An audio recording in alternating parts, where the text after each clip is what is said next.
সেইদিনা আছিল 11 ছেপ্টেম্বৰ 2024। MNJৰ ফালৰ পৰা মোক এটা ইনভাইটেশ্যন দিছিলে। সেই মৰ্মে মই সেইদিনাখন তাত উপস্থিত হৈছিলোঁ। গুৱাহাটী মহানগৰীৰ জু ৰোডত এই বিপণীখন মুকলি কৰা অনুষ্ঠান আছিল। ইতিমধ্যে মানিক চান্দ নন্দ-কিশোৰ জুৱেলাৰীৰ গুৱাহাটীৰ উলুবাৰীত, তাৰপিছত যোৰহাট আৰু তেজপুৰত থকা বিপণীকেইখনে যথেষ্ট সমাদৰ লাভ কৰিছে গ্ৰাহকৰ মাজত। এই মুকলি অনুষ্ঠানটোত মুখ্য অতিথি হিচাপে আছিল সকলোৰে মৰমৰ অভিনেত্ৰী আইমী বৰুৱা। যোৱা 10 বছৰে এই মোহময়ী অভিনেত্ৰী আইমী বৰুৱাই ব্ৰেণ্ড এম্বেচাডাৰ হিচাপে কাম কৰি আহিছে। সেয়েহে এইবাৰো এই বিপণীখন মুকলি কৰাৰ কাৰণে আইমী বৰুৱাক নিমন্ত্ৰণ কৰিছিলে।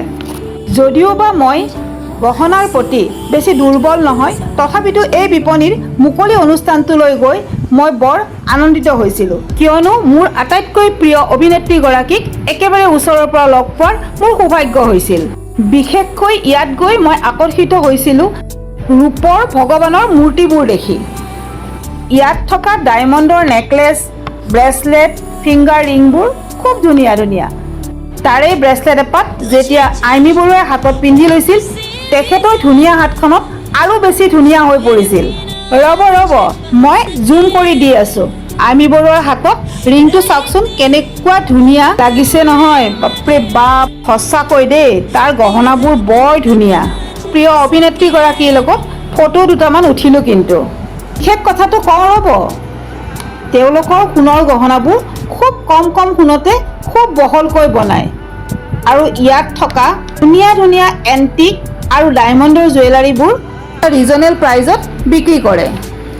আৰু এটা কথা কি জানেনে, তাত গৈ যদি মোৰ নামটো কৈ দিয়ে, তেনেহ'লে মেকিং চাৰ্জৰ ওপৰত কিবা নহয় কিবা এটা ডিছকাউণ্ট ৰেটত পাই যাব।